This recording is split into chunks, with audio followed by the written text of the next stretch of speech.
Good morning. Maths ഞാൻ continue ചെയ്ത് അതിനുമ്പോൾ സർക്കിൾസിൽ last എക്സസൈസിൽ last problem ഞാൻ ചെയ്യാൻ വിട്ടുപോയി. അത് ചെയ്തിട്ട് നമുക്ക് പ്രോബ്ലത്തിലേക്ക് വരാം. ഓക്കെ, അപ്പോൾ ലാസ്റ്റ് എക്സസൈസിൽ ലാസ്റ്റ് പ്രോബ്ലം നമ്മൾ ചെയ്യും സർക്കിൾസിൻ്റെ പാഠത്തിൽ കേട്ടോ. സർക്കിൾസിൻ്റെ പാഠത്തിലെ ലാസ്റ്റ് എക്സസൈസിലെ ലാസ്റ്റ് പ്രോബ്ലമാണ് അപ്പോൾ ചെയ്യാൻ പോകുന്നത്. അതെല്ലാം നമുക്ക് വീണ്ടും പ്രോബ്ലത്തിലേക്ക് വരാം. അപ്പോൾ ഇത് എഴുതുമ്പോൾ സർക്കിളിൻ്റെ ബാക്കിൽ പേപ്പറിൽ എഴുതി സർക്കിളിൻ്റെ പാഠത്തിൻ്റെ ബാക്കിൽ സ്റ്റിക്ക് ചെയ്ത് വയ്ക്കും കേട്ടോ. ഇടയ്ക്ക് ഒന്നും എഴുതി വയ്ക്കരുത്. അപ്പോൾ എന്താ ക്വസ്റ്റ്യൻ എന്ന് പറയുന്നത്, ലാസ്റ്റ് ക്വസ്റ്റ്യൻ എന്താണ്? In the picture, line through the center of the circle meets the chord of a circle. What are the length of the two pieces of the chord? Chord ന്റെ രണ്ട് പീസിന്റെ length ആണ് ചോദിച്ചിട്ടുള്ളത്. Figure നമുക്ക് വരയ്ക്കാം.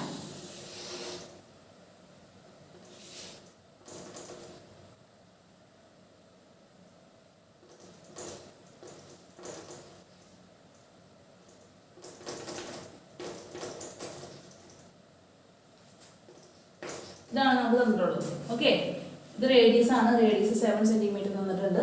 ഈ സെന്ററും ഈ കോഡും തമ്മിലുള്ള ഡിസ്റ്റൻസ് 3 മീറ്റർ തന്നിട്ടുണ്ട്. ഓക്കെ, ഈ സെന്ററും കോഡും തമ്മിലുള്ള ഈ കോഡ് 13 സെന്റിമീറ്റർ ഉള്ള കോഡും തമ്മിലുള്ള ഡിസ്റ്റൻസ് 3 സെന്റിമീറ്റർ തന്നിട്ടുണ്ട്. പിന്നെ എന്താണ്, പിന്നെ നമുക്കൊരു ഈ കോഡ് എങ്ങനെയാണ് കട്ട് ചെയ്തതെന്നാണ് ചോദ്യം. ഓക്കെ, കോഡ് എങ്ങനെ കട്ട് ചെയ്യുന്നത് കഴിഞ്ഞാൽ ഇവിടെ നമ്മൾ 3 സെന്റിമീറ്ററിന്റെ വര വരയ്ക്കില്ലേ. അപ്പോൾ ഈ പോർഷൻ ഇത്രയും പോർഷൻ എത്ര വരും, ഇത്രയും പോർഷൻ എത്ര വരും എന്നാണ് ചോദ്യം. മൊത്തമാണ് നമുക്ക് 13 തന്നെയാണ്. ഓക്കെ, അപ്പോൾ ഈ കോഡിനെ നമ്മൾ കട്ട് ചെയ്യുമ്പോൾ ഓരോ ഭാഗം എത്ര വരുന്നതാണ് ചോദ്യം. നമുക്ക് ആകെ തന്നത് എന്താ, റേഡിയസ് തന്നിട്ടുണ്ട്, ഈ കോഡും ഈ സെന്ററിന്റെ സർക്കിളിന്റെ സെന്റർ ആയിട്ടുള്ള ലെങ്ത് തന്നിട്ടുണ്ട്. വേറെ തന്നിട്ടില്ലല്ലോ. അപ്പോൾ നമുക്ക് എന്ത് ചെയ്യാം, നമുക്ക് ജസ്റ്റ് എന്ത് ചെയ്തു, അതിന് ഫിഗർ ഒന്ന് മാറ്റി വരയ്ക്കേണ്ട. സെന്റർ തന്നിട്ടുണ്ട്, ഓ തന്നിട്ടുണ്ട് അല്ലേ. അപ്പോൾ ഇത് നമുക്ക് റേഡിയസ് ആണ് തന്നിട്ടുണ്ട് അല്ലേ. നമുക്ക് കോഡ് വരയ്ക്കാം. ഞാൻ കോഡ് 13 സെന്റിമീറ്റർ ഉള്ള കോഡ് ഉണ്ട്. ഇതാണ് നമ്മുടെ 3 സെന്റിമീറ്റർ ഉള്ളൊരു സെന്ററിൽ നിന്നുള്ള ലൈൻ. ഓക്കെ, ഇത് 3 സെന്റിമീറ്റർ ആണ്. ഇവിടെ നോക്കുക, ഇത് സെന്ററിൽ നിന്ന് സർക്കിളിന്റെ ഏതെങ്കിലും പോയിന്റിലേക്ക് വരയ്ക്കുന്ന റേഡിയസ് ആയിരിക്കും അല്ലെ. റേഡിയസ് എല്ലാവർക്കും ഈക്വൽ ആയിരിക്കും ചെയ്യും. ഇപ്പൊ ഈ നമ്മൾ സെന്ററിൽ നിന്ന് ഇങ്ങോട്ട് വരെ വരയ്ക്കുകയാണെങ്കിൽ 7 ആയിരിക്കും, ഇങ്ങോട്ട് വരെ വരയ്ക്കുകയാണെങ്കിൽ 7 ആയിരിക്കും, ഇങ്ങോട്ട് വരെ വരയ്ക്കുകയാണെങ്കിൽ 7 ആയിരിക്കും, എല്ലാം 7 ആയിരിക്കില്ലേ. അങ്ങനെ റേഡിയസ് ഒക്കെ സർക്കിളിന്റെ സെയിം ആയിരിക്കും. അപ്പൊ ഞാൻ ഈ 3 സെന്റിമീറ്ററോട് നമുക്ക് ഓൾറെഡി തന്നിട്ടുണ്ട് അല്ലെ. ഇതാണ് നമ്മുടെ സെന്റർ, റേഡിയസ് 7 ആണ് തന്നിട്ടുണ്ട്. അപ്പോൾ ഞാൻ ഈ 3 സെന്റിമീറ്റർ എക്സ്റ്റെൻഡ് ചെയ്ത് മുകളിലേക്ക് വരയ്ക്കും. ഓക്കെ, അപ്പോൾ അതെന്താണ്, അതും ഒരു റേഡിയസ് അല്ലേ, കാരണം സെന്ററിൽ നിന്ന് ഞാൻ ഈ സർക്കിളിന്റെ ഒരു പോയിന്റിലേക്ക് വരയ്ക്കുന്നു. ഓക്കെ, ഞാൻ ജസ്റ്റ് എക്സ്റ്റെൻഡ് ചെയ്ത് വരയ്ക്കാണത്. ഓക്കെ, അപ്പോൾ എന്ത് കിട്ടി, ഇത് 0 വെച്ച് നമുക്ക് പേര് കൊടുക്കാം കേട്ടോ. പേര് എങ്ങനെ കൊടുക്കാം,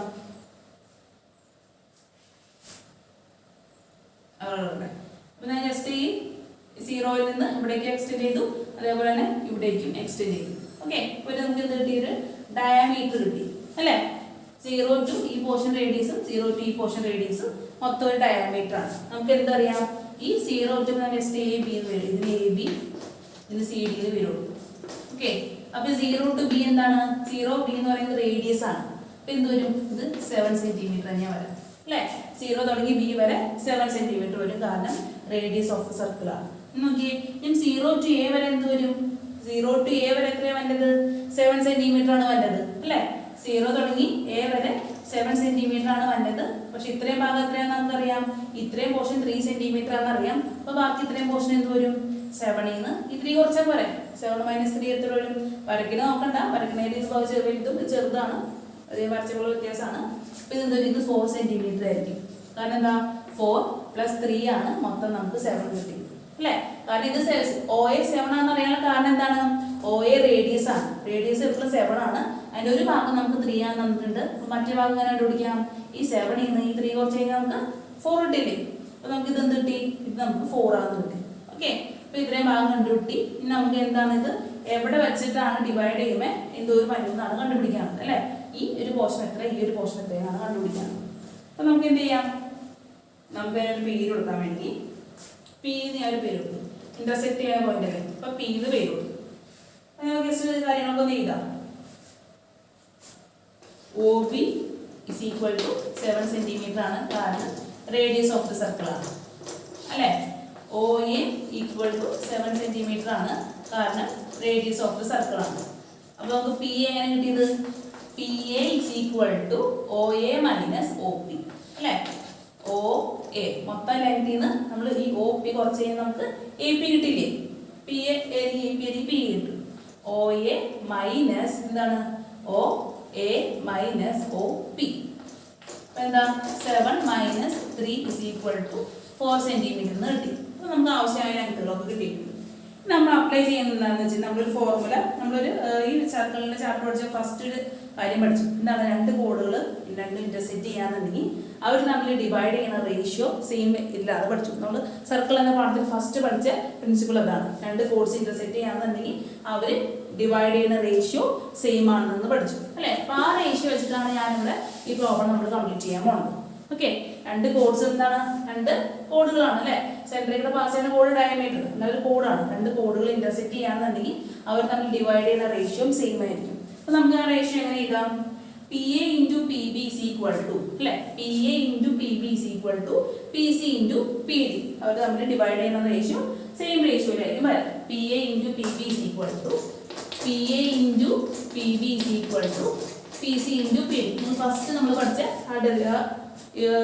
പ്രിൻസിപ്പിൾ നോക്കുക. രണ്ട് കോഡുകൾ തമ്മിൽ ഇന്റർസെക്റ്റ് ചെയ്യാന്നുണ്ടെങ്കിൽ അവർ ഡിവൈഡ് ചെയ്യുന്ന റേഷ്യോ ഈക്വൽ ആയിരിക്കും. അപ്പൊ P A into P B തന്നെയായിരിക്കും എന്ത് ഡിവൈഡ് ചെയ്യുന്നത്? ഈ കോഡും ഡിവൈഡ് ചെയ്യുന്നത്. അതായത് means P C into P D. Okay, നമുക്ക് ഇനി പി എ അറിയാൻ പാടില്ലേ? പി എ അറിയാത്തതെന്നറിയാം. പി എ നമുക്ക് 4 സെന്റിമീറ്റർ ആണെന്നറിയാം. പി ബി നമുക്കറിയോ? പി ബി നമുക്ക് 7 സെന്റിമീറ്റർ ആണെന്നറിയാം അല്ലേ? പി എ നമുക്ക് 4 ആണെന്നറിയാം. പി സി നമുക്ക് 7 ആണെന്നറിയാം. ഓക്കെ, സോറി, പി ബി 7 അല്ല, നമുക്ക് ഒ ബി ആണ് 7. പി ബി എന്ന് പറയുമ്പോൾ എന്തൊരു ഇവിടെ നിന്ന് തുടങ്ങി ഇവിടെ വന്നതാണ് അല്ലേ? P B. അപ്പൊ 7 + 3 മറന്നുപോയതാണ്. പി ബി എന്ന് പറയുന്നത് എന്താണ്? ഇത്രയും വരാം. ഓക്കെ, കണ്ടോ? പി ബി ഇത്രയും എന്താണ്? ഇത്രയും 3 ആണ്, ഇത്രയും 7 ആണ്. അപ്പൊ 7 + 3 എത്രയാണ്? 10. അപ്പൊ പി ബി എന്ന് പറയുന്നത് 10 ആണ്. ഓക്കെ, ഇനി പി സി അറിയാൻ നോക്കി. പി സി നമുക്കറിയില്ല, പി ഡി നമുക്കറിയില്ല അല്ലേ? പി സി അറിയില്ല, പി ഡി അറിയില്ല. അപ്പൊ എന്ത് കിട്ടണം നമുക്ക്? 40 is equal to P C into P D എന്നറിയാം. ഓക്കെ, അപ്പൊ ഈ പി സി പി ഡി തമ്മിൽ ഇൻറ്റു ചെയ്യുമ്പോൾ 40 കിട്ടണം അല്ലേ? പി സി പി ഡി തമ്മിൽ ഇൻറ്റു ചെയ്യുമ്പോൾ 40 കിട്ടണം. അതേപോലെ തന്നെ എന്ത് തന്നിട്ടുണ്ട്? ഈ പി സിയും പി ഡിയും തമ്മിൽ പ്ലസ് ചെയ്യുമ്പോൾ എത്ര കിട്ടാവൂ? 13 കിട്ടണ്ടെന്ന് ക്വസ്റ്റ്യൻ തന്നിട്ടുണ്ട്. കാരണം എന്താ? ഈ മൊത്തം ഈ സി ഡിയുടെ ലെങ്ത് എന്ന് പറയുന്നത് 13 ആണ് അല്ലേ? അപ്പൊ ഈ 13 ആണ് രണ്ടായിട്ട് ഡിവൈഡ് ചെയ്യേണ്ടത്. ഒന്ന് സി പി ഒന്ന് പി ഡി ആയിട്ട് ഡിവൈഡ് ചെയ്യേണ്ടത്. എന്തുകൊണ്ട് അറിയാം? 13 is equal to P C plus P D അല്ലേ? രണ്ട് നമ്പറുകൾ ഇൻറ്റു ചെയ്യുമ്പോൾ 40 കിട്ടണം. അതേപോലെ രണ്ട് നമ്പറുകൾ സം ചെയ്യുമ്പോൾ 13 കിട്ടണം. അപ്പോൾ അങ്ങനെ നമ്പറുകളൊക്കെ ആയിരിക്കും നിങ്ങൾക്ക് അറിയാം. ജസ്റ്റ് ഒന്ന് ചെക്ക് ചെയ്ത് നോക്കി. 40 കിട്ടണം. അപ്പം ഞാൻ 20 × 2 40 ചെയ്യാൻ പറ്റില്ല. കാരണം എന്താ? 20 + 2 22 വരും. പിന്നെ നമുക്കറിയാവുന്ന 40 എന്ന് പറയുന്നത് 8 ഉം 5 ആണ് അല്ലേ? 8 × 5 40 ആണ്. 8 + 5 നോക്കിയേ. 8 + 5 എത്ര കിട്ടും നോക്കാം. 8 + 5 13 കിട്ടാന്നുണ്ടെങ്കിൽ നമുക്ക് കറക്റ്റ് ആണ് അല്ലേ? 8 + 5 എന്താണ്? 13 അല്ലേ? അപ്പോൾ 8 + 5 13 ആണ്. അപ്പോൾ നമുക്ക് എന്ത് കിട്ടി? അപ്പോൾ ഈ സി ഡി എന്ന കോഡ് എങ്ങനെയാണ് ഡിവൈഡ് ചെയ്യുന്നത്? ഇവിടെ 5 സെന്റിമീറ്ററും ഇവിടെ 8 സെന്റിമീറ്റർ ആയിട്ടാണ് ഡിവൈഡ് ചെയ്യുന്നത്. ഓക്കെ, അപ്പോൾ പി സിയുടെ ലെങ്ത് എന്ന് പറയുന്നത് 5 സെന്റിമീറ്ററും പി ഡിയുടെ ലെങ്ത് എന്ന് പറയുന്നത് 8 സെന്റിമീറ്റർ എന്ന് പറയും. ഓക്കെ, അപ്പോൾ ഇങ്ങനെ നമ്പർ തന്നിട്ട് നമ്മൾ അതിന് ചൂസ് ചെയ്യാണ് ചെയ്യുന്നത്. മനസ്സിലായല്ലോ? നമ്മൾ എന്താ ഏത് പ്രോപ്പർട്ടിയാണ് ഇവിടെ യൂസ് ചെയ്തത്? രണ്ട് കോഡ്സ് തമ്മിൽ ഇന്റർസെക്റ്റ് ചെയ്യാന്നുണ്ടെങ്കിൽ അവർ ഡിവൈഡ് ചെയ്യുന്ന റേഷ്യോ സെയിം ആയിരിക്കും. അപ്പോൾ നിങ്ങൾക്ക് ഹിൻറ്റുകൾ തന്നിട്ടുണ്ടാവും. റേഡിയസ് നിങ്ങൾക്ക് 7 ആണെന്ന് തന്നിട്ടുണ്ട്. അതുകൊണ്ട് നമുക്ക് ആ എ ബി എന്ന ലൈനിൻ്റെ ഫുൾ ലെങ്ത് നമുക്ക് കാണാൻ പറ്റും. അപ്പോൾ റേഡിയസ് എന്നതുകൊണ്ട് തന്നെ ഒ ബി 7 ആണെന്ന് കിട്ടി അല്ലേ? ഒ ബി നിങ്ങൾക്ക് 7 ആണെന്ന് കിട്ടി. ഇനി ഒ എ 7 ആയിരിക്കും. അതിൽ 3 സെന്റിമീറ്ററോട്ട് തന്നിട്ടുണ്ട്. അപ്പോൾ എങ്ങനെ ബാക്കി കാണാം? അവിടെ 4 സെന്റിമീറ്റർ ആണ് ബാക്കി. നിങ്ങൾക്ക് അതിൽ നിന്ന് മൈനസ് ചെയ്യുമ്പോൾ കിട്ടും. ഇന്റർസെക്റ്റ് ചെയ്യുന്ന പി ആണ് എടുത്തു. ഇന്റർസെക്റ്റ് ഈ ഒരു പ്രിൻസിപ്പിൾ അനുസരിച്ച് എന്താണ്? രണ്ട് ലൈൻസ് രണ്ട് കോഡ്സ് ഒരു സർക്കിൾ ഇന്റർസെക്റ്റ് ആവുന്നുണ്ടെങ്കിൽ അവർ ഡിവൈഡ് ചെയ്യുന്ന റേഷ്യോ സെയിം ആയിരിക്കും. എന്ന് കഴിഞ്ഞാൽ ഈ എ ബി ഏത് റേഷ്യോയിലാണോ ഡിവൈഡ് ചെയ്തത് ആ റേഷ്യോ തന്നെയായിരിക്കും നമ്മുടെ സി ഡി എന്ന ലൈനും ഡിവൈഡ് ചെയ്തത്. അപ്പോൾ നമുക്ക് എങ്ങനെ എഴുതാം? P A is to P B is equal to P C is to P D എന്ന് എഴുതാം അല്ലേ? അപ്പോൾ നമ്മൾ ആ ഇക്വേഷൻ എഴുതി. നമ്മൾ ഫസ്റ്റ് പഠിച്ച പ്രിൻസിപ്പിളാണ് ഈ സർക്കിൾ എന്ന ചാപ്റ്ററിൽ. അപ്പോൾ പി എ നമുക്കറിയാം 4 ആണെന്നറിയാം. പി ബി എന്ന് പറഞ്ഞാൽ മൊത്തമാണ് അല്ലേ? ഇവിടെ 3 ഉണ്ട്, ഇവിടെ 7 ഉണ്ട്. 3 + 7 10. അപ്പോൾ 4 × 10 is equal to P C into P D. Okay, അപ്പോൾ 4 × 10 40 ആണ്. പി സി പി ഡി നമുക്ക് അറിയില്ല, കണ്ടുപിടിക്കണം. അപ്പോൾ അതേപോലെ തന്നെ നമുക്ക് എന്താ അറിയാം? ഇൻറ്റു ചെയ്യുമ്പോൾ 14 കിട്ടണം. ഇത് സം ചെയ്യുമ്പോൾ എത്ര കിട്ടേണ്ടത്? 13 ആണ് കിട്ടേണ്ടത്. അത് നമുക്ക് ഫിഗറിൽ തന്നിട്ടുണ്ട്, അത് ശ്രദ്ധിക്കണം. സം ചെയ്യുമ്പോൾ 13 ഉം ഇൻറ്റു ചെയ്യുമ്പോൾ 14 എന്ന രണ്ട് നമ്പറുകൾ ഏതാണ് ചൂസ് ചെയ്യണം. നിങ്ങൾക്ക് അറിയാം 8 × 5 40 ആണെന്നറിയാം. 8 + 5 13 ആണെന്നറിയാം. അതുകൊണ്ട് എന്ത് കിട്ടി? ആ റേഷ്യോയിലായിരിക്കും സ്പ്ലിറ്റ് ചെയ്യുന്നത്. അപ്പോൾ പി സി എന്നത് 5 സെൻറ്റിമീറ്ററും പി ഡി എന്നത് 13 സെൻറ്റിമീറ്റർ ആയിട്ട് 8 സെൻറ്റിമീറ്റർ ആയിട്ട് മാറി. അപ്പോൾ 5 + 8 എന്നിട്ട് 5 + 8 13 സെൻറ്റിമീറ്ററിന് കിട്ടും. 5 × 8 40 സെൻറ്റിമീറ്ററിനും കിട്ടും. ഓക്കെ, അപ്പോൾ ഇത് മനസ്സിലായല്ലോ. അപ്പോൾ ഇങ്ങനത്തെ പ്രോബ്ലം ചോദിക്കാറുണ്ട്. ജസ്റ്റ് വിട്ടു ചെയ്താണ് ചെയ്യാനായിട്ട്. അപ്പോൾ ഇത് ചെയ്തിട്ട് നമ്മൾ സർക്കിൾസിൻ്റെ ചാർട്ടിൻ്റെ ബാക്കിൽ സ്റ്റിക്ക് ചെയ്തിരിക്കുക.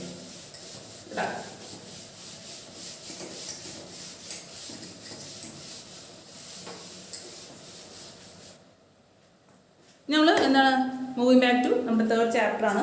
എന്താണ് പ്രോബിലിറ്റി അല്ലേ.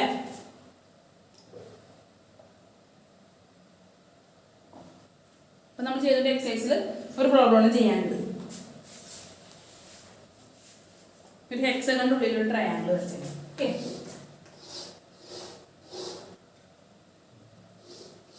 ഹെക്സഗൺ അല്ലേ. 1 2 3 4 5 6 ഇതിൻ്റെ വെർട്ടീസസ് ജോയിൻ ചെയ്ത് നമ്മളൊരു ട്രയാങ്കിൾ ഇതാക്കിയിട്ടുണ്ട്.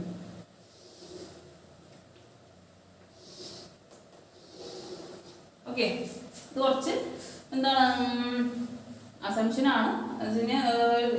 നോക്കാം നമുക്ക്. പിന്നെ ഇത് എന്ത് ട്രയാങ്കിൾ ആണ്? ഇതൊരു റെഗുലർ ഹെക്സഗൺ ആണ് അല്ലേ. Triangle got by joining the alternate vertices of a regular hexagon എന്ന് പറഞ്ഞിട്ടുണ്ട്. ഹെക്സഗൺ എന്ന് പറഞ്ഞാൽ 6 സൈഡുള്ള ഫിഗറിനെയാണ് റെഗുലർ ഹെക്സഗൺ എന്ന് പറയുന്നത്. അപ്പോൾ റെഗുലർ ഹെക്സഗണിന്റെ ഏരിയ, ഓക്കെ, ഇത് നമ്മൾ സൈഡ് എ ആക്കി എടുക്കുകയാണെന്നുണ്ടെങ്കിൽ സൈഡ് എ ഉള്ള എല്ലാ സൈഡും ഏത് തന്നെയായിരിക്കില്ല. റെഗുലർ എന്ന് പറഞ്ഞാൽ എന്താണ്? എല്ലാ വശങ്ങളും തുല്യമായിട്ടുള്ള ഹെക്സഗൺ എന്നാണ് അർത്ഥം. റെഗുലർ എന്ന് മീനിങ് വന്നു കഴിഞ്ഞാൽ എല്ലാ സൈഡും തുല്യമാണ്. അപ്പം ഒരു സൈഡ് എ ആയിട്ടുള്ള റെഗുലർ ഹെക്സഗണിന്റെ ഏരിയകളാണ് കണ്ടുപിടിക്കുന്നത് അല്ലേ. നമുക്ക് എന്താ പറയുക? ഹെക്സഗണിന്റെ ഏരിയ കണ്ടുപിടിക്കണം, അതേപോലെ ട്രയാങ്കിളിന്റെ ഏരിയ കണ്ടുപിടിക്കണം അല്ലേ. ഇതാണ് ചെയ്യേണ്ടത്. അപ്പോൾ ഈ ഹെക്സഗണിന്റെ ഏരിയ കണ്ടുപിടിക്കാനുള്ള ഒരു സൈഡ് എ ആയിട്ട് വന്ന ഒരു ഹെക്സഗണിന്റെ ഏരിയ കണ്ടുപിടിക്കാനുള്ള ഇക്വേഷൻ എന്ന് പറയുന്നത് 3√3/2a² ആണ്. ഓക്കെ, അപ്പോൾ area of regular hexagon, area of regular hexagon with the side A. Okay, വശം A ആയിട്ട് വരുന്ന ഒരു റെഗുലർ ഹെക്സഗണിന്റെ പരപ്പളവ് കണ്ടുപിടിക്കാനുള്ള ഇക്വേഷൻ എന്ന് പറയുന്നത് 3√3/2a². ഓക്കെ, ഇനി A മാത്രമേ കൺഫ്യൂഷൻ, ഒരു വശം മാത്രമേ ആയിരുന്നു കേട്ടോ. എല്ലാ വശവും A ആയിരിക്കും. അപ്പം വശം സൈഡ് എ ആയിട്ട് വന്ന ഒരു റെഗുലർ ഹെക്സഗണിന്റെ ഏരിയ കണ്ടുപിടിക്കാനുള്ള ഇക്വേഷൻ എന്ന് പറയുന്നത് 3√3/2a². ഓക്കെ, 3√3/2a² ആണ് അതിന്റെ ഇക്വേഷൻ. നമുക്കപ്പോൾ നമ്മൾ ഈ റെഗുലർ ഫിഗറിന് മൊത്തത്തിലുള്ള ഏരിയ കിട്ടി, ഹെക്സഗണിന് മൊത്തത്തിലുള്ള ഏരിയ കിട്ടി. നമുക്ക് എന്താണ് ഈ ട്രയാങ്കിളിന്റെ ഏരിയ കണ്ടുപിടിക്കാം. ഇത് എന്തൊരു ട്രയാങ്കിൾ ആണ്? റെഗുലർ ഹെക്സഗണിൽ നിന്ന് ഫോം ചെയ്ത ട്രയാങ്കിൾ ആയതുകൊണ്ട് തന്നെ ഈ 3 വശങ്ങളും തുല്യമായിരിക്കും. അപ്പോൾ 3 വശങ്ങളും തുല്യമായിട്ടൊരു ട്രയാങ്കിളിന് നമ്മൾ എന്താ പറയുക? ഈക്വൽ ആയിട്ടുള്ള ട്രയാങ്കിൾ അല്ലേ. ഈക്വൽ ആയിട്ട് ട്രയാങ്കിൾ ആണിത്. ഓക്കെ, അപ്പോൾ എന്താണ്? അപ്പോൾ വശം ഒന്ന് തന്നെയായിരിക്കും, എ ആയിരിക്കും അല്ലേ. ട്രയാങ്കിളിന്റെ 3 വശവും എ തന്നെയായിരിക്കും. അപ്പോൾ ഈ റെഗുലർ ഹെക്സഗണിന്റെ ഓൾട്ടർനേറ്റ് വെർട്ടീസസ് ജോയിൻ ചെയ്ത് ഉണ്ടാക്കണ ഒരു ട്രയാങ്കിൾ. ഓക്കെ, ആ ട്രയാങ്കിളിന്റെ ട്രയാങ്കിൾ അല്ലേ. അപ്പോൾ ഈ ട്രയാങ്കിളിന്റെ സൈഡ് എന്ന് പറയുന്നത് നമുക്ക് എന്തെടുക്കാം? സൈഡ് ഓഫ് എ ട്രയാങ്കിൾ നമുക്ക് √3a എന്ന് എടുക്കാം. Okay, side of a triangle joining by the ഈ ഹെക്സഗണിന്റെ സൈഡ് ഉപയോഗിച്ച്, മൂലകൾ ഉപയോഗിച്ച് ഉണ്ടാക്കിയ ട്രയാങ്കിളിന്റെ സൈഡ് നമുക്ക് √3a എന്നാണ് എടുക്കേണ്ടത്. Okay, √3a. ഇത് ട്രയാങ്കിൾ അല്ലേ. ഇതാണ് ട്രയാങ്കിളിന്റെ സൈഡ്. ഞാൻ പറഞ്ഞ ട്രയാങ്കിൾ ഇതല്ല. ഓക്കെ, ഇതാണ് മാറിപ്പോ. ഇതാണ് എ എന്ന് പറയുന്നത്. ഈ ട്രയാങ്കിളാണ് നമുക്ക് വേണ്ടത്. ഈ ട്രയാങ്കിളിന്റെ ഏരിയ ആണ് നമുക്ക് വേണ്ടത്. ഓക്കെ, അപ്പൊ പുറമെ ഒക്കെ എ ആണ്, അകത്ത് എന്ത് വരും? അകത്ത് നമുക്ക് √3a എന്ന് വരും. ഈ സൈഡ് √3a എന്ന് വരും. കാരണം ഇത് റെഗുലർ ഹെക്സഗണിന്റെ വെർട്ടീസസ് ജോയിൻ ചെയ്ത് ഉണ്ടാക്കിയ ട്രയാങ്കിൾ ആണ്. അപ്പൊ ഈ ട്രയാങ്കിളിന്റെ സൈഡുകളൊക്കെ √3a ആണ്. ഓക്കെ, അപ്പൊ ഇങ്ങനെ √3a ആയിട്ടുള്ള ഒരു ഈക്വൽ ആയിട്ട് ട്രയാങ്കിളിന്റെ ഏരിയ നമുക്ക് എങ്ങനെ കണ്ടുപിടിക്കാം? ഏരിയ ഓഫ് ഈക്വൽ ആയിട്ട് ട്രയാങ്കിൾ.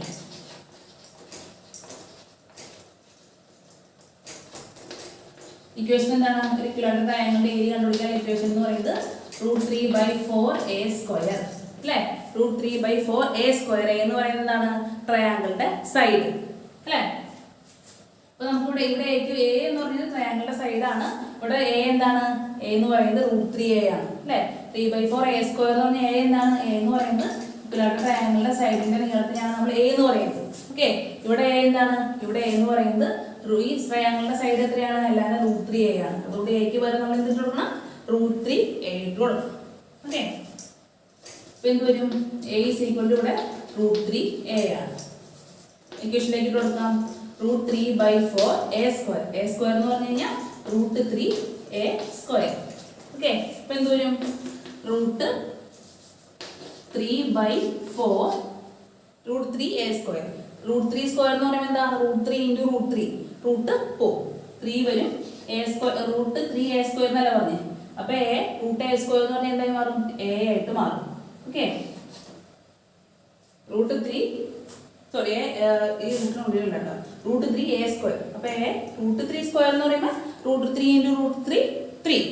a² എന്ന് പറയുമ്പോൾ a².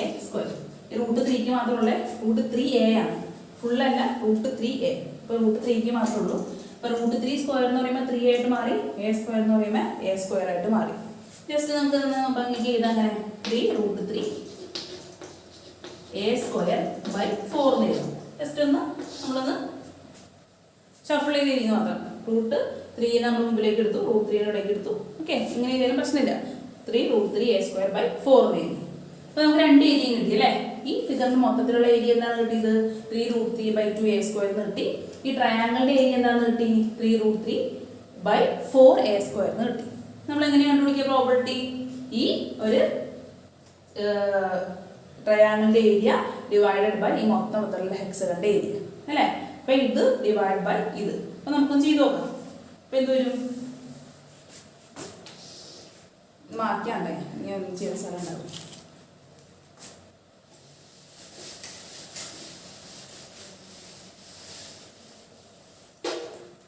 പ്രോബബിലിറ്റി എന്ന് പറയുന്നത് ട്രയാങ്കിളിന്റെ ഏരിയ ഡിവൈഡ് ബൈ മൊത്തത്തിലുള്ള ഏരിയ അല്ലേ?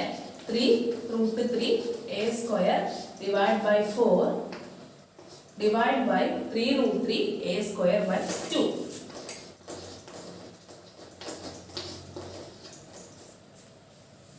ഓക്കെ, അപ്പൊ എന്ത് വരും? ഈ ഡിവിഷൻ നമുക്ക് മൾട്ടിപ്ലിക്കേഷൻ യൂസ് ചെയ്ത് ചെയ്യാം. എടുക്കുമ്പോൾ റെസിപ്രോക്കൽ എടുക്കും അല്ലേ? 3√3a²/4 into ഹരിച്ചിരിക്കുക 2/3√3a². ഓക്കെ, വെട്ടി പോകില്ലേ? ഈ 3√3a² വെട്ടി പോകും, ഈ 3√3a² വെട്ടി പോകും. ബാക്കി എന്തുണ്ട്? 2/4 ഉണ്ട്. 2/4 നമുക്ക് എങ്ങനെ എഴുതാം? 1/2 എഴുതാം. ഓക്കെ, അപ്പൊ പ്രോബബിലിറ്റി എന്താണ്? 1/2. ഓക്കെ, ഇതേപോലെ നമ്മൾ അസംഷൻ ആണ് എന്താണ് ഇത് ഈ ഇക്വേഷൻ കാണാപ്പാടെ പഠിക്കും. ഓക്കെ, റെഗുലർ ഹെക്സഗണിന്റെ സൈഡ് എ ആയിട്ടുള്ള ഒരു റെഗുലർ ഹെക്സഗണിന്റെ ഏരിയ കണ്ടുപിടിക്കാനുള്ള ഇക്വേഷൻ എന്ന് പറയുന്നത് 3√3a²/2 ആണ്. അങ്ങനെ ഒരു റെഗുലർ ഹെക്സഗണിന്റെ മൂലകൾ ഉപയോഗിച്ച് നമ്മൾ ട്രയാങ്കിൾ ഉണ്ടാക്കുകയാണെന്നുണ്ടെങ്കിൽ എന്താണ്? ആ ഉള്ളിലുള്ള ട്രയാങ്കിളിന്റെ സൈഡ് എന്ന് പറയുന്നത് √3a ആയിരിക്കും വരാം. ഓക്കെ, അപ്പൊ അങ്ങനെ √3a വരുന്ന ഒരു സൈഡിലുള്ള ട്രയാങ്കിളിന്റെ ഏരിയ എങ്ങനെ കണ്ടുപിടിക്കാം? √3/4 a² അല്ലേ? അപ്പൊ a² എന്ന് പറഞ്ഞ സൈഡാണ്, സൈഡ് സ്ക്വയർ എന്നാണ് മീൻ ചെയ്യുന്നത്. ഇവിടെ സൈഡ് എന്താണ്? √3a. അപ്പൊ √3/4 × √3a² എന്ന് വരും. അപ്പൊ നമുക്ക് എന്തെന്ന് കിട്ടിയത്? നമുക്ക് ഈ ഇക്വേഷൻ കിട്ടിയത്. ഓക്കെ, √3√3a²/4 എന്ന് കിട്ടിയത്. നമ്മൾ എന്ത് ചെയ്യണം? ഡിവൈഡ് ചെയ്യണം. പ്രോബബിലിറ്റി കണ്ടുപിടിക്കാൻ 2 ഏരിയകൾ നമ്മൾ ഡിവൈഡ് ചെയ്യണം അല്ലേ? അത് നമ്മൾ ട്രയാങ്കിളിന്റെ ഏരിയ ഡിവൈഡ് ബൈ മൊത്തത്തിലുള്ള ഫിഗറിന്റെ ഏരിയ. ട്രയാങ്കിളിന്റെ ഏരിയ നമുക്ക് എന്താന്ന് കിട്ടി? 3√3a²/4 ആണെന്ന് കിട്ടി.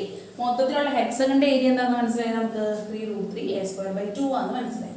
അപ്പൊ ഡിവിഷൻ ആണ്. ഇത് മൾട്ടിപ്ലിക്കേഷൻ ആയിട്ട് കൺവേർട്ട് ചെയ്യുമ്പോൾ എന്ത് ചെയ്യണം? ഇതിന്റെ റെസിപ്രോക്കൽ എടുക്കണം അല്ലേ? 2/3√3a² എന്ന് കിട്ടും. അപ്പൊ 3√3a² 3√3a² ക്യാൻസൽ ചെയ്ത് പോയി. ഇതൊന്ന് 2/4 എന്ന് കിട്ടി. 2/4 എന്ന് പറയുന്നത് എന്താണ്? 1/2. അപ്പൊ നമ്മൾ കിട്ടുന്ന ഒരു ഡോട്ട് ആ ഗ്രീൻ പാർട്ടിൽ വരാനുള്ള പ്രോബബിലിറ്റി എന്ന് പറയുന്നത് എന്താണ്? 1/2 ആണ്. ഓക്കെ, കാര്യം മനസ്സിലായില്ല?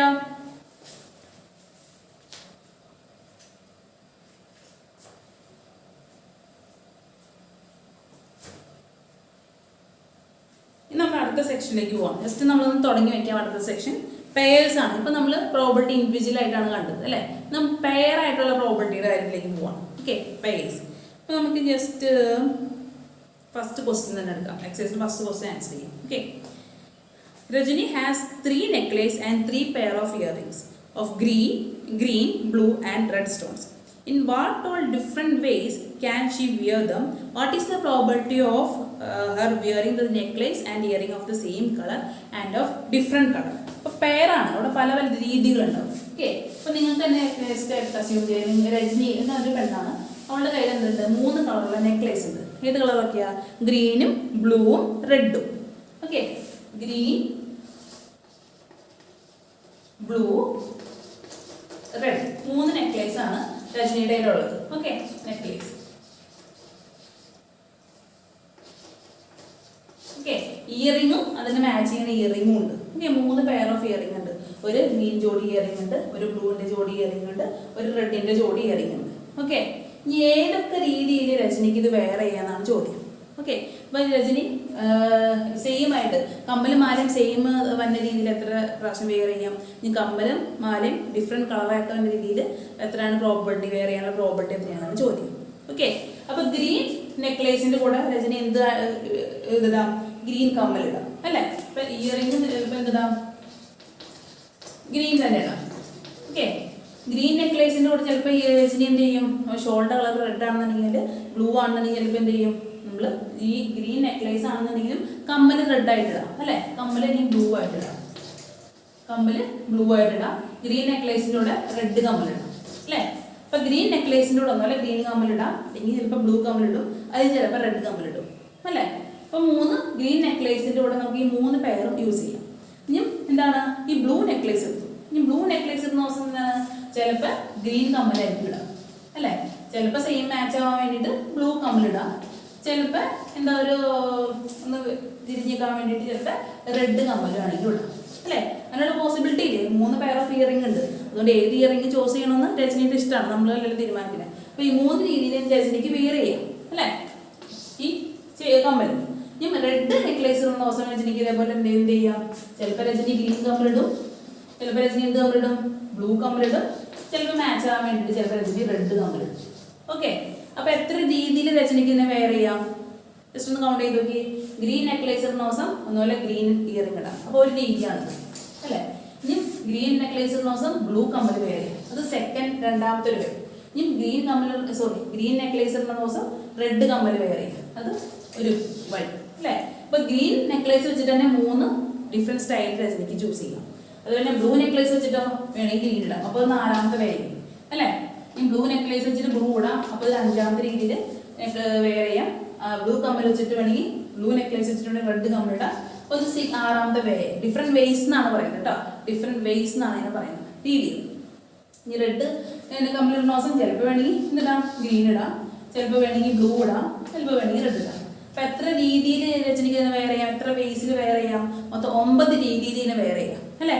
9 രീതിയിൽ ഡിഫറെന്റ് ആയിട്ടുള്ള രീതിയിൽ വെയർ ചെയ്യാം. അപ്പൊ ടോട്ടൽ നമ്പർ ഓഫ് വേസ് നമ്മൾ എന്ത് പറയാം? ടോട്ടൽ നമ്പർ ഓഫ് വേസ് 9 ആണ്. ഓക്കെ, 9 വ്യത്യസ്തമായ രീതിയിൽ രജനിക്ക് ഈ കമ്മലും മാലയും അറേഞ്ച് ചെയ്തിടാം അല്ലെ? വ്യത്യസ്തമായ രീതികളല്ലേ? വ്യത്യസ്തമായ ഒന്നും സെയിം ആയിട്ട് വീണ്ടും റിപ്പീറ്റ് ചെയ്യുന്നില്ലല്ലോ, ഇല്ല. 9 വ്യത്യസ്തമായ രീതിയിൽ രജനി ഇതിനെ വെയർ ചെയ്യും. നമ്മളോട് ചോദ്യം എന്ന് പറയുന്നത് ഇത് രണ്ടും കമ്മലും ഇയറിങ്ങും സെയിം ആയിട്ട് വരാനുള്ള പ്രോബബിലിറ്റി എത്രയാണ് ആണ് ചോദ്യം. ഓക്കെ, അപ്പൊ എന്താണ് ഇതിൽ സെയിം ആയിട്ട് വന്ന കാര്യങ്ങളൊക്കെ. അപ്പൊ ആദ്യം നമ്മൾ നോക്കേണ്ടത് മൊത്തം എത്ര രീതിയിൽ ഇതിനെ വെയർ ചെയ്യാനാണ് നോക്കേണ്ടത്. അപ്പൊ ഞാൻ ജസ്റ്റ് ഒന്ന് കാണിച്ചു.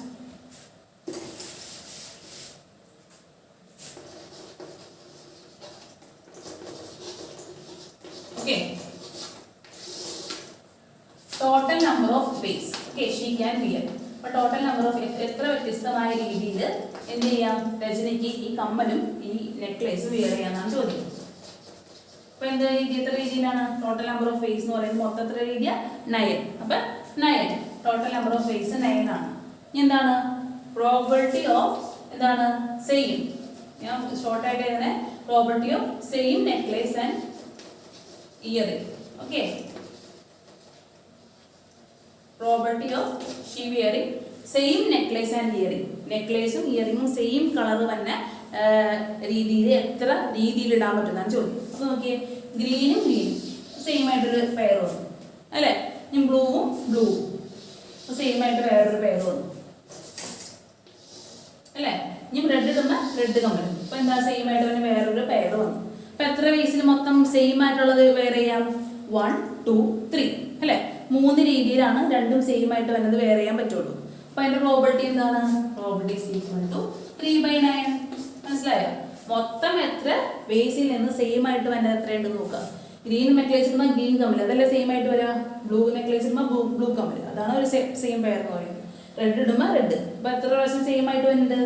3 എണ്ണമാണ് സെയിം പെയർ ആയിട്ട് വന്നത്, അല്ലേ? സെയിം കളറായിട്ട് വന്നത്. അതുകൊണ്ട് 3/9. ഇനി എന്താണ്? Probability of different necklace and different earring. Necklace വേറെ കളർ, ഇയറിംഗ് വേറെ കളറായിട്ട് തന്നെ എത്ര പ്രോബിലിറ്റി ഉണ്ടെന്നാണ് ചോദ്യം. അപ്പോൾ ഡിഫറെൻറ്റ് നെക്ലേസ് ആൻഡ് ഇയറിംഗ് ഇല്ല. ഓക്കെ,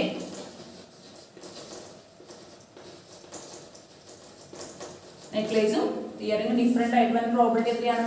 ഡിഫറെൻ്റ് ആയിട്ട് വരുന്ന എത്ര കണ്ടീഷൻ ഉണ്ട് നോക്കുക. ഗ്രീനും ബ്ലൂവും അതൊരു കണ്ടീഷനാണ്, അല്ലേ? ഗ്രീനും റെഡും അത് വേറൊരു വേയാണ്. ഇനി ഗ്രീനും പറയാം, ഗ്രീനും സെയിം ആയി. അതുകൊണ്ട് സെയിം അല്ലാതെ നമ്മൾ നോക്കേണ്ടത് ഡിഫറെൻ്റ് ആയിട്ട് വന്നതാണ് നോക്കേണ്ടത്. അതുകൊണ്ട് സെയിം ആയിട്ട് വരുന്നത് കൗണ്ട് ചെയ്യുന്നത് കേട്ടോ. Blue 1, red 2. ഇനി ഗ്രീനും ബ്ലൂവും ഡിഫറെൻ്റ് ആണ്. റെഡും ബ്ലൂവും ഡിഫറെൻ്റ് ആണോ? അല്ല, അപ്പോൾ അത് എടുക്കണ്ട. ഇനി ബ്ലൂവും റെഡും ഡിഫറെൻ്റ് ആണ്, അത് എടുക്കാം. ഇനി റെഡും ഗ്രീനും ഡിഫറെൻ്റ് ആണോ? അത് എടുക്കാം.